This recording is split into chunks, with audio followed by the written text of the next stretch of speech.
Over the weekend, when I was with my girlfriends, one of them sent us a message before she got with us, my friend Anna. She was like, do any of you need any apples? Because our tree has just been phenomenal this year. And 2-3 of us were like, yes, please bring some apples with us. And they weren't cooking apples, they're actually eating apples. And then a week earlier, my mum had given me a load of apples from her garden. So the fridge is packed full of apples. So if you've got apples and you don't know what to do with them, help is at hand. Yes, Lisa Fearn is going to be here with me in a moment, and one of her recipes will involve apples. So do stick around for that. Lisa coming up after a bit of Blue. This is One Last Time on BBC Radio Wales. That's the new track from Blue. It's called One Last Time on BBC Radio Wales. You are listening to Behnaz Achgar, and it's time now to head back into our virtual kitchen for this week's Midweek menu. Lisa Fearn, owner of Cookery School and Café Shop in Carmarthen, is back with us, and today it's all about warming spiced curry and autumnal desserts. A very warm welcome back to the afternoon show, Lisa. How are you? I'm very well, thank you. Fantastic. So what have you been up to since the last time we chatted? Well, just come back from Portugal, which was lovely. So you've been on your summer holidays? Yes, we had a late one. We went with the family to Cyprus in June, and then stayed home for the summer. And then once the children went back to school, not my own children, everybody else's children. The sensible time to go if you can, because the prices are so much better, aren't they? So what did you find inspiring about Portugal? Oh, it was just, we've never been to Portugal, and we made it our aim this year to hit as many of those resorts and cities and countries that we've never been to. You know, in our 50s now, we thought we should have been to Portugal.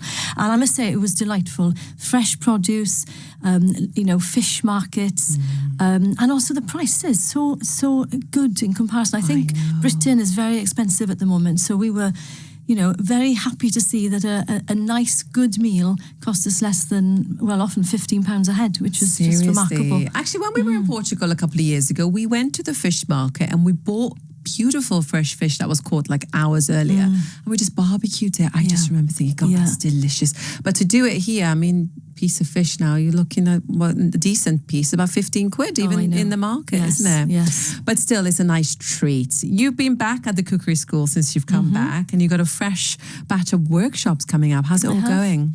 Yes, well, about to start. The first one's on Saturday. I've done a few demonstrations and a few bits and bobs in between, but first one back on Saturday for the little pumpkins, which are our preschoolers.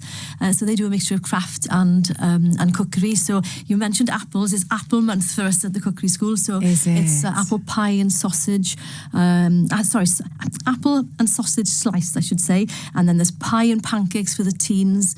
The junior kitchen on a Saturday morning, they're doing lunchbox specials, and they've got an apple day, so they'll be doing all sorts of sweet and savoury, which is quite nice. Savoury recipes with apples. I have never had savoury recipes with apple. That sounds delicious. So have you had a lot of apples where you are as well? Because we've certainly noticed it here. Yeah, apples, pears, plums. It's been we've had a fantastic good summer.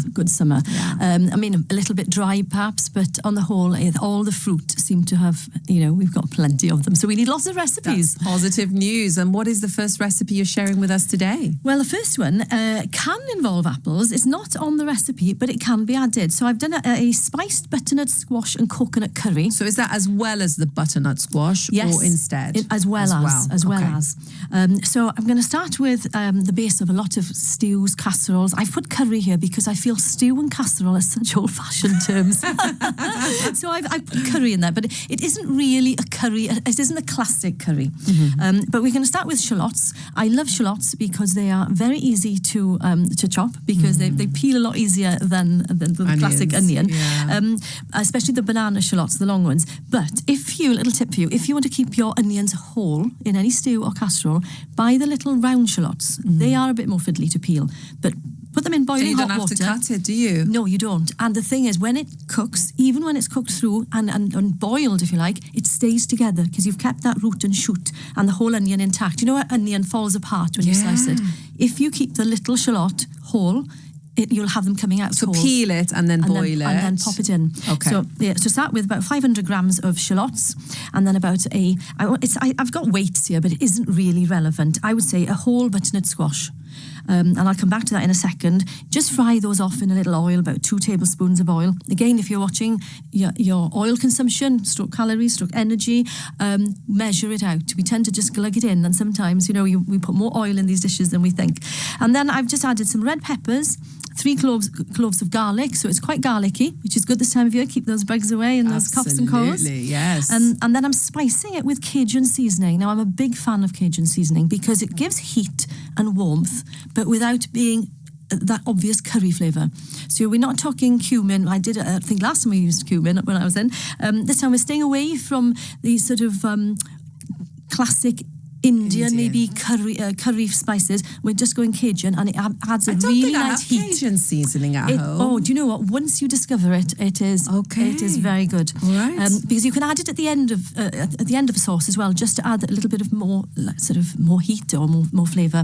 And so you fry all these together.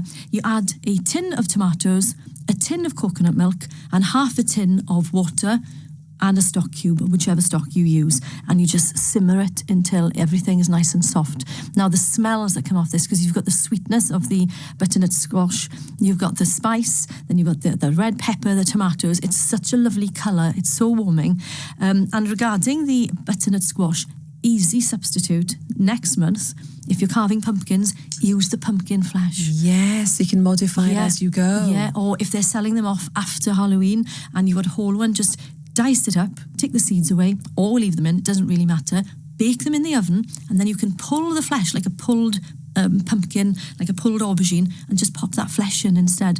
And also a sweet potato, interchangeable. Yes. So if you're not a squash or a pumpkin fan, and some people don't like... I love them, but they're just hard to peel, They are hard to peel, they are. I know you can buy them frozen and it's all done for you, but sometimes I'm like, oh, my wrist is hurting, this is so hard. Yeah. But very much worth it. Oh, definitely. Sounds you see, on the continent, you can buy fresh pumpkin, fresh squash, peeled, diced, ready. Can you? Yes. I think you can here as well. It's packaged up though, unfortunately. Can you? I haven't seen it, but maybe, or even frozen. Any of these are good. Okay. And what would you serve it with? I would serve it with, you can serve it with crusty bread, just as a soup, a thick, chunky soup. Mm-hmm. You could serve it with some rice. And another little tip, if you want to add more protein, add a tin of chickpeas, or even add some red lentils to add the protein and, bulk it up a little bit. So many options. You've just given us probably 7, 8 different recipes in one. I love that, Lisa. Thank you very much. Stay where you are. Don't forget, you could be making this at home. Just search online for BBC Radio Wales Midweek Menu.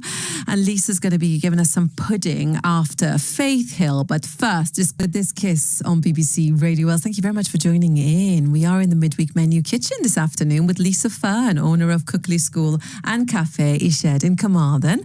And we've already had your main course, which sounded absolutely delicious, the spiced butternut squash and coconut curry that you gave us 6, 7 different ways of doing, which I love because we can modify as the seasons change.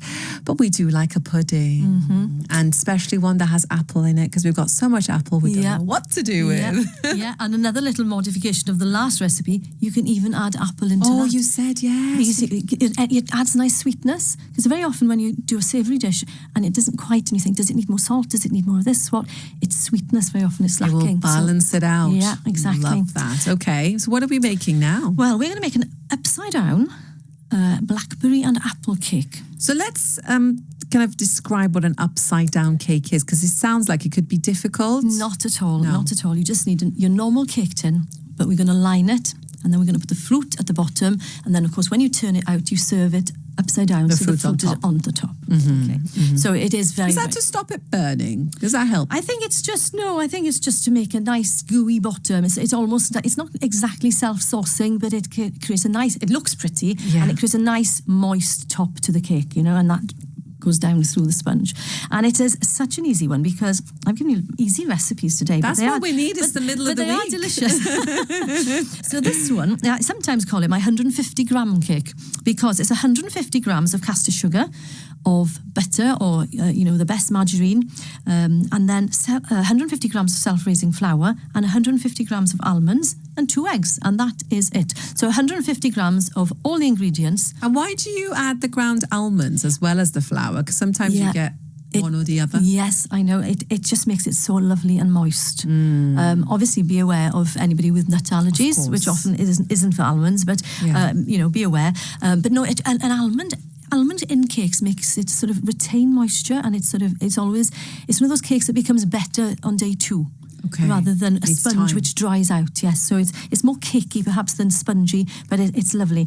So if you're going to use a mixer, it doesn't matter which order you put them in. Just pop them in the mixer and put it to go. If you're making it by hand with a wooden spoon and a bowl, you just cream the butter and sugar together at the beginning like you would normally. Add your 2 eggs and then add the dry ingredients, the self-raising flour and the almonds. And you can put that one side.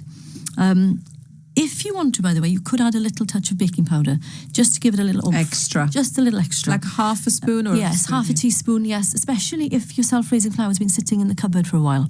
Because these things, there's nothing wrong with that, but they do lose their potency. And so, as with yeast in bread, just add a little bit more just in case it's been sitting around a bit. And then on to the bit we're interested in, the apple. I've added blackberries because there's still some on the hedgerows. It's been raining today, so they're probably going to come to an end and get a bit mushy any day soon. So, but it would work mushy in this. Yeah, it would. It would. Yeah. And also, I tell you what else works. Just a handful. You don't need to pick. Sometimes people get daunted. They see on Instagram, social media, people picking loads of blackberries. Doesn't matter if you haven't got time, pick a handful, because just a handful makes a difference. I've got them in my garden. Oh, lovely. Inherited from the neighbours. Very nice, very nice. So to make the fruity section, we're just going to add 50 grams of butter, 50 grams of honey, and 50 grams of sugar in a frying pan. Melt it all together until it starts bubbling and pop your fruit in. So you can either dice your apples, you can peel them or not peel them. Add in your blackberries until they get covered in the sort of the sticky sugar solution, and then pop it in the bottom of a lined tin. Now, I would always use a liner for this. Use some parchment paper or a silicone disc or whatever in the bottom, because when you turn it out, you don't want the fruit to stick to the tin. No, yes. So when you line it, do you still put a little bit of butter or something at the bottom? Yes, I do. I tend to put butter at the bottom, a little bit of flour, just to push it, move it around, because then you spot which bits of the tin you've missed with the butter. That's useful. And then I do put a little bit of parchment, the shape and size of the bottom of the tin. So it could be round, it could be square, it doesn't matter. Okay. Even a tray bake, perfectly fine. Pour your fruit in, arrange them as prettily as you want, because when it comes out, it'll only be as pretty on top as it is going in the oven.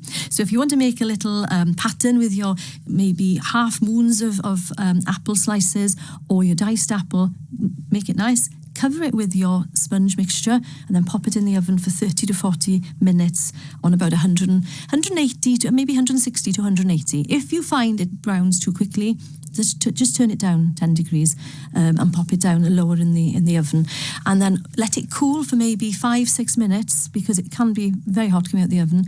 Especially the fruit. Yeah, exactly. Pop a plate on top and flip it. Love that. Okay, and then knock the top, say your magic words, and then fingers crossed. Yeah, tin comes off, and you've got your lovely, gooey, oozy, fruity sponge cake. Have you got a picture of this somewhere? I've got one there. Yes, I have got one. Have you posted it? No, I will do that when I leave. Please post it, because I want to see, because I want to copy how it looks. I can show you right now. Can you see that? Can you see I've made like a sunflower out of the apple slices? That looks beautiful. I'll pop it on my Instagram, everybody, so you can see. It doesn't have to be done that way, but it's fun, especially with children involved and things like that. But I love it. Beware of the hot sugar. That's all. Yes. Thank you very much. And you would serve it with vanilla ice cream or creme fraiche. Amazing. Whatever. Lisa Fearn, thank you so much for sharing delicious, simple recipes with us. If you would like to try those dishes, head online and search for BBC Radio Wales Midweek Menu. That's BBC Radio Wales Midweek Menu. We've got the advice